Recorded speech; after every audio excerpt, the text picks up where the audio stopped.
Ve'ele Shemot.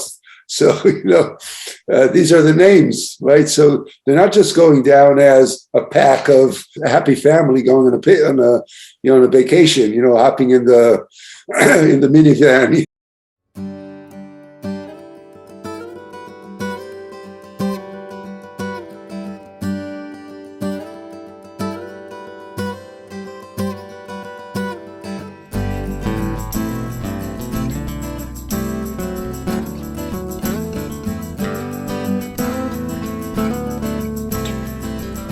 The Wednesday morning, and we're at Parshat Shemot. We're starting the book of Shemot.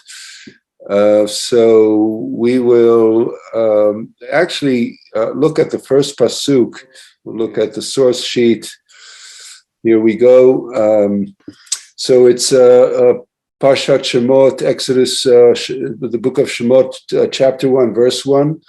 ואלה שמות בני ישראל הבאים מצרימה את יעקב איש וביתו באו. These are the names of the sons of Israel who came to Egypt with Jacob, each coming with his household, of the 12 tribes. And we're going to open up the Sfat Emet on this verse. And again, for those of you who'd like to open up the text of the Sfat Emet, you can go to sefaria.org, click on Chassidut, click on Sfat Emet, find Exodus 1, and it's paragraph 1, it's his first commentary. And this is Rabbi Yehuda Leib Alter of Ger, great Hasidic Rebbe of the late 19th and the very early beginning of the 20th century. So if you noticed, it was something very interesting. Reb Ruven just showed us the source sheet for the pasuk we're dealing with today, the verse. And if you noticed, we're calling it Shemais, which means names, from the word shame. But if you looked at the English translation, it said Exodus, like the famous movie with Paul Newman, famous book before that. And Exodus is a very appropriate name because, as we all know, the context for this week is that we're beginning the Passover story, the story that everyone's familiar with from the Haggadah on Passover. The first 4 or 5 parshios of the book, the second book of the Chumash, are dealing with the Exodus from Egypt and so forth. So it seems like that would be a good thing to call the book of Exodus. Nice name. Why in the world would you call it the book of names? That's literally what it's called. The second book is called the book of names. And you could say, well, they just wanted to pick an easy thing. It's one of the first couple of words, so convenience. But of course, nothing is just stamazoi, as we say. Everything is by hashgacha pratis, by divine providence. And if we're calling this central book, someone might say the most important book of the whole Torah, we get the Torah, we leave Egypt, we're going towards the land of Israel. There must be a reason why it's called names.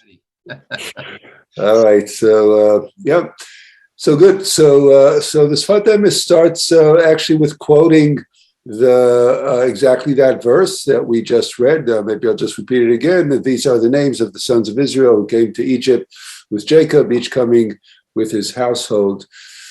And he says, Chtiv Tov Shem.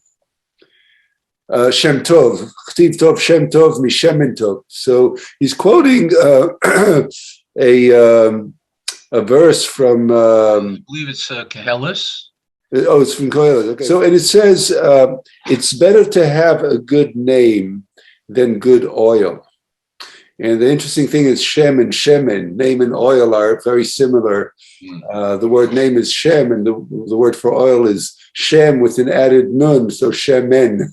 So it's sweet. It's a play on words, and it's a famous aphorism. It's better to have a good name, a good reputation, than having good oil.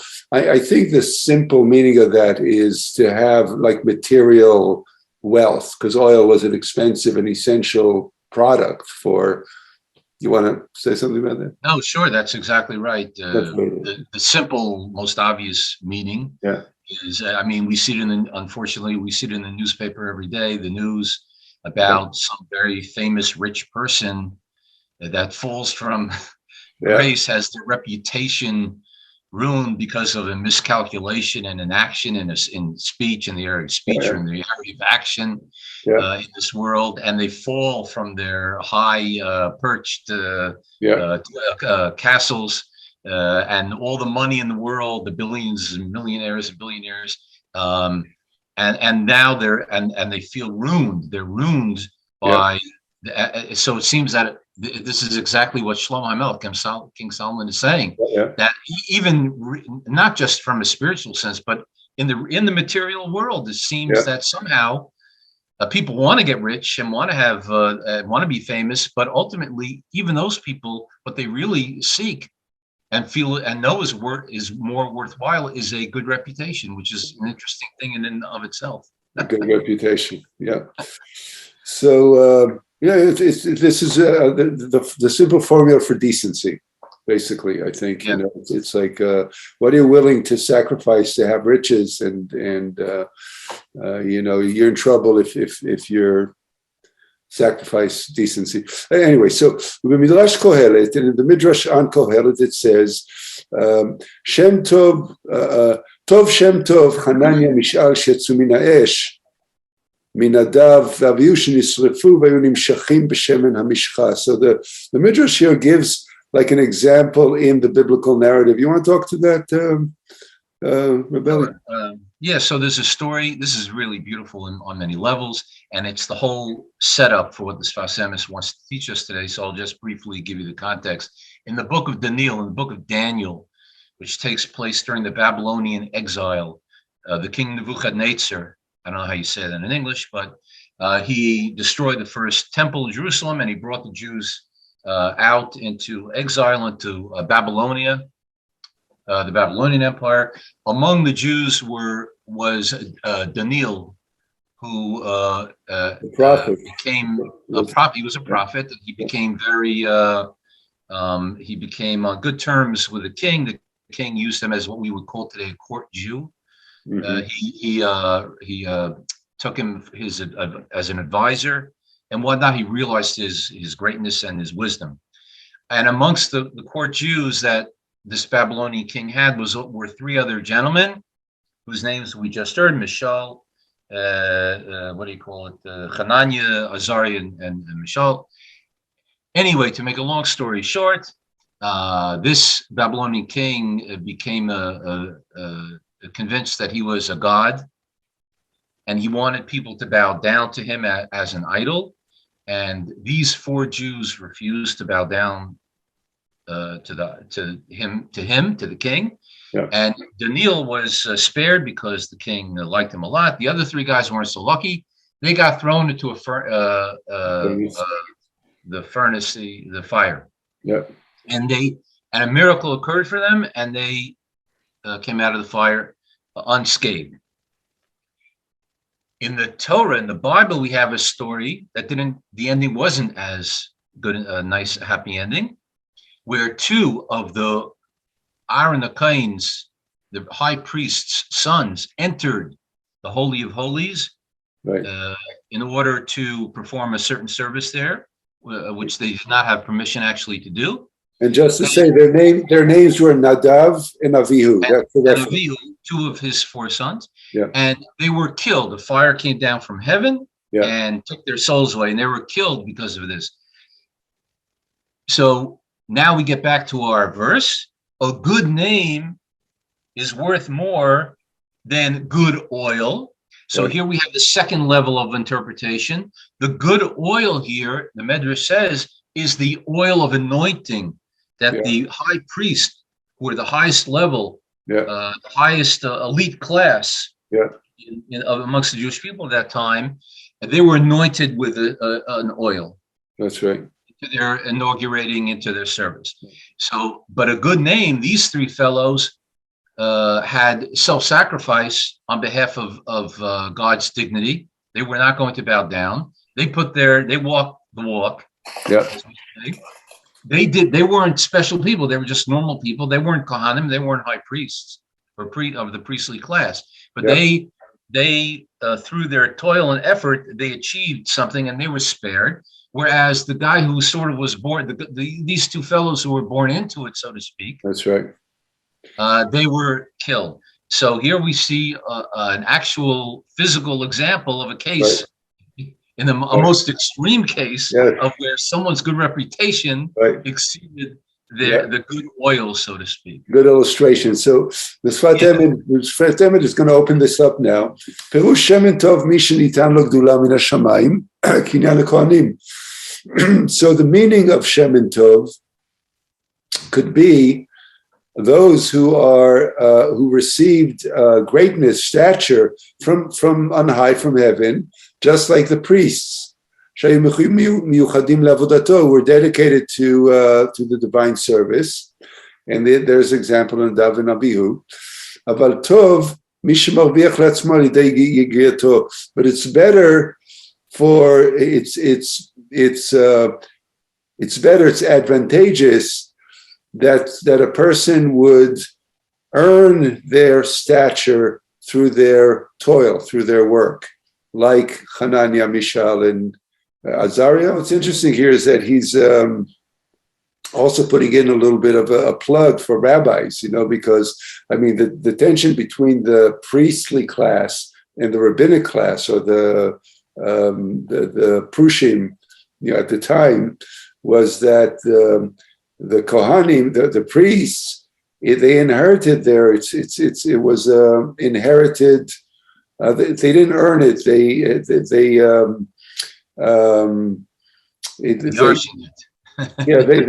They were born into it, like you said before. Into a dynasty of something, right? But the rabbis, the class of the rabbis, it was earned on merit. In other words, you have to test, you have to show that you're, you have to work towards being a rabbi, and then you earn it. And it doesn't matter what yichus, what family you are. What I'm reading into this is a little bit making a little plug for, for the tzaddikim, for the rabbanim, that they weren't, they earn it. They work to be a tzaddik. They don't, that's my reading, because he's a Hasidic rabbi, so he said, Anyway, so I like that, look, you're a rabbi, I'm a rabbi, we've put some sweat into this. So let me have a minute of nachas. You got it. Yeah. Okay. V'zenika Shem Tov. So if you work for it and you earn it, so that's the meaning of a good reputation, of a Shem Tov. ובחינה זו, מה שיותר מרוחק ויש עבודה יותר, חשוב יותר. So he's saying, and what that also means is that the more of a distance you have to go to achieve your stature, and the more work you have to put into it, the more stature you get. Right, the higher your attainment is. And this is what it means, that the name is based on what distance you have to go.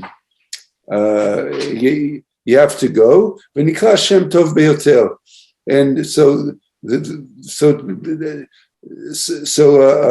greater effort, the greater Shem Tov you get, the greater reputation you get. Did I read this correctly? Yeah, absolutely. Rags to riches sort of a thing, not necessarily materially, but rags to riches intellectually, right, in terms of our goals in life. The more we struggle, the more effort we put into whatever plans we've come up with for ourselves in this world. And the more we struggle towards those goals and don't give up those goals, the more self-rewarding it becomes, because it's a real accomplishment. The accomplishment is in the struggle. That's a good point. So it's not only about having a reputation like other people say, oh, how great you are, but it's really also a sense of satisfaction that you feel better about yourself. I like that. Yeah. So he's going to actually now give a literal, another literal example of that, which is in our parsha. And so the word, so using the word distance here was very meaningful, because now he's going to say, let me find it. V'zeinyan shiftei Havaya, Shiftei Adonai, She'aldu leMitzrayim. And this is the matter of the 12 tribes of God. These are the 12 sons of Jacob that have gone down into Egypt. And gone down to Egypt, meaning that's a long distance away from their home. They went a long distance into Egypt. And also Egypt itself is such a challenging place. So that's also that's a high challenge that they spiritually have taken upon themselves. That's right. They weren't afraid. They were getting their hands dirty. That's right. They went into the thick of. Right, exactly. They went into a place which was spiritually unclean. Yeah. Many challenges. Obviously, the challenge of physical slavery is coming upon them here, but it was all because the further down, there's a rule in Hasidus that the highest the source, the further it falls away from the source, the foundation. Yeah.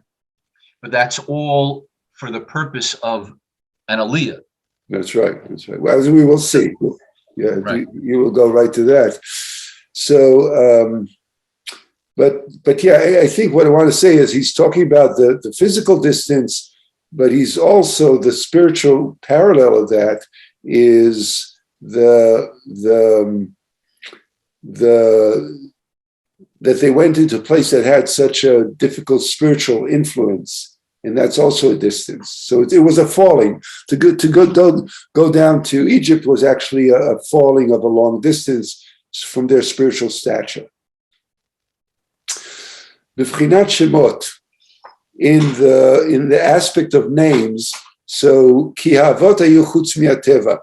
So he says they went as Shemot, they went as names, as reputation. So this is where now it becomes philosophical. We're going to open that up because this is how the book starts. Ve'ele Shemot.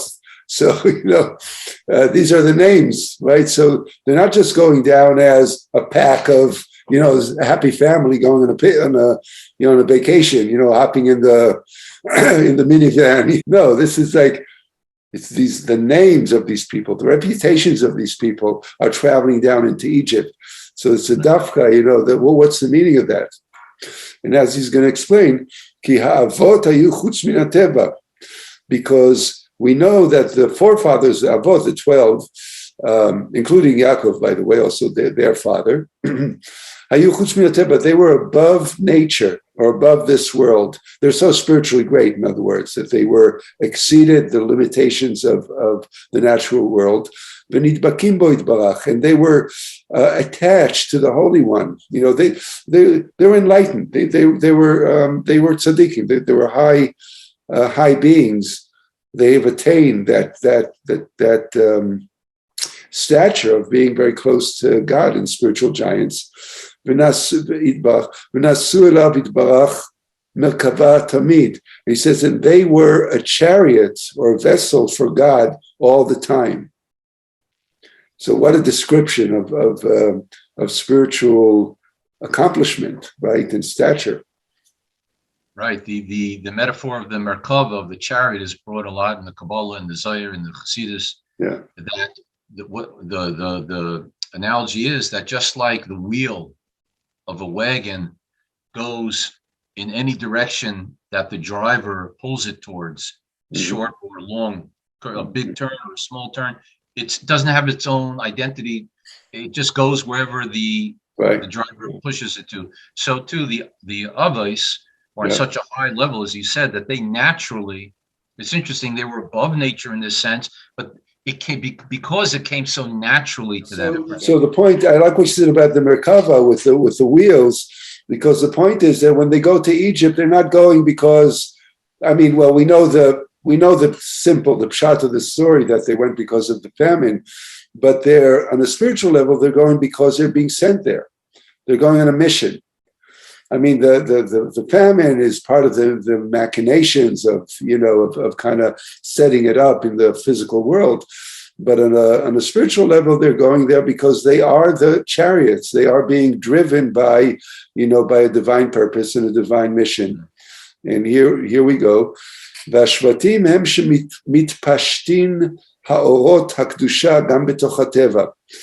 And these 12 tribes or 12 sons, they are by definition are mandated with or they're assigned with the mission to spread light, the light of holiness inside nature, inside the physical world. And here he shows like an interesting sort of linguistic analysis that the word shvatim, the word shevet, is almost the same letters as the word for hitpashtut, for pashat. So they share the letters shin and tet, but the difference is the vet and the fei, and the vet and the fei are almost the same letter. Right. Ba, pa. That's right. Right. There are a few different types of Hebrew letters, and they all come from, some come from the throat, some come from under the tongue, and some are pa, pa. That's so right. the pa are interchangeable because it's the lip. So they interchange. So that means that shevet and pashat, hitpashtut and shvatim. So the 12 tribes are the 12 vehicles for the spreading, hitpashtut, of the light.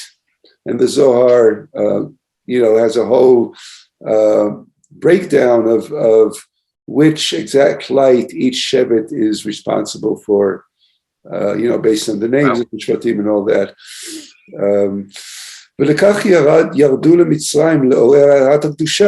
And for that purpose, they went down to Egypt, to Mitzrayim, to wake up, to awaken the holy light. Gam tocha mitzvah v'ester, right inside. The word Mitzrayim shares root, is the same word as Meitzar, which means a narrow place, and Hester means the hidden place. So in Egypt, the light, the holy light, is hidden and covered up because of the materiality and the kind of low level of spirituality that culture is actually representing in to us for sure. And their job was to go to awaken that light, to kind of trigger it and bring it out from the midst of that darkness of the narrowness of Egypt. Mm-hmm. So you see, I just want to summarize in terms of where I think he's going, is that you see the distance. That's the distance we're talking about. They're going from their state in Eretz Israel, where they're in their homeland, where they are basking in, they're in this spiritual state of being a vessel, and they take the vessel and go into they go all the distance, the spiritual distance as well as the geographical distance, for a mission to bring light into Mitzrayim. Right, and it's interesting because a person can get burned taking on such a mission. If a person doesn't have the bulletproof vest, the spiritual bulletproof vest, the armor, if he hasn't worked like the tzaddikim to achieve the armor, then it becomes fraught with spiritual danger. Yeah. And if a person is just relying, like to use the muscle of the Shemet Tov, as opposed to the Shem Tov, but the Bnei Israel, so they're going to go into the fire. They have a chance of succeeding at this mission because they're going on Shem Tov, and they're not relying on Shemen Tov. That's right. In other words, to really have that stature, one needs to constantly keep the effort and keep the work. You don't just kind of get to this high place and then you lay on your laurels. And I mean, that's another element of that, And so one can be burned, just like Nadav and Abihu, or one can be spared, like Hananiah and Mishael, who went into the fire and came out the other side. So right. And we'll wrap it up here. ועל כל זה העיד הכתוב, כי באו את יעקב. So here's going back to the original pasuk, and says, how do we see that? We also see that from the pasuk where it says, כי באו את יעקב, והיינו, and they came with Jacob. They didn't come alone. Remember, they're coming with their father, Jacob. והיינו שהיו דבוקים בפנימיות. And Yaakov represents the inner work. So this says, and this shows that they always remained connected to the inside, to the inner aspect on their own, even though they were, the mission was designated to them. By themselves, they would not have been successful, but they had to bring their father with them, who represents that sort of memory, that connection to the inner place, to the essence of the mission, to the spiritual essence, because it's so easy to get burnt, I think, as you say. And he also says here, Kemoshe Katuv Lael, Parshat Vayechi, Yaakov Be'etz Yisrael Ayen Sham. Remember that we said that the 17 years that he lived in Eretz Yisrael were his highest years spiritually. So he's kind of, the Sfatim is leaning into that Yaakov was sort of like the engine, the source of, because you could say the heating element. What I really take home from this is that the name is not only, I think you said that in the beginning, it's not only a reputation about how you appear to others, but the name is an inner, it's a primiut, it's a name of how you feel about yourself. Do you feel you have a name? And the more you effort, the more you feel good about yourself. It's kind of like about self-empowerment to own your spirituality. Yeah, and I see here also, especially towards the end here, I think he's saying that it involves a certain amount of risk taking to earn that name. Yeah. For oneself and for oneself. Yeah. That you can't just sit, in the ivory tower, so to speak, of whatever our material or spiritual setting is, and just sort of sit on the laurels. We have to sort of, it's risky. You can get burned to a certain extent, but this is literally our avodah in this world as Jewish people. This is literally what we have to be doing. Yeah. Yeah. And so it's a little bit risky, but he's saying, don't worry about it. Yeah. The risk comes with the territory, but if you hold on to a little bit to Yaakov Avinu and you do your thing in a sincere, make sincere effort, it's going to be okay. Amen, amen.